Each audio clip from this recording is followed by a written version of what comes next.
আজ আমি এমন একটা মাংস রান্না করব যেটা হয়তো দেখলে অনেকেই ঘৃণা করবে। তবে কি বলো তো, সবার রুচি তো আর একরকম না। বাঙাল বাড়ির বউ হয়ে কিনা খাওয়া শিখলাম না। আমার ননদরা তো বলে যারা শুয়োরের মাংস খায় না তারা আবার কি বাঙাল। ওরা কিন্তু আমাদের থেকে অনেক অনেক হাই লেভেলের আর কি বড় লোক বলতে পারো, কিন্তু তারাও মনে করলে কিন্তু খাসির মাংস কিনে খেতে পারে। তবুও এতে তাদের শুয়োরের মাংস না খেলে নাকি মনে হয় যে বাঙাল বাঙাল ভাবটাই আসে না। যেমন কথা তেমন কাজ, এ বাড়ির বউ হয়ে আমিও খাওয়া শিখে গেছি শুয়োরের মাংস। তবে খেতে কিন্তু মন্দ লাগে না। আমার বাবার বাড়িতে শুয়োরের মাংস খাবার কথা ভাবাও বাবা পাপ। আমার মা তো কোনো দিনই এসব খাওয়াতে পছন্দ করে না, বলবো কী করে।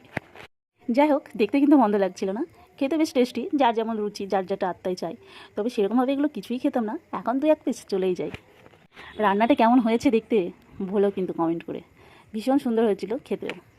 তবে একটা জিনিস খুব ভালো লাগে, বাঙাল বাড়িতে বউ হলে শুটকি মাছ, শুয়োরের মাংস, নানা জানি আরও কত কিছু খাওয়া শিখে গেছি, আরও শিখবো। তবে খারাপ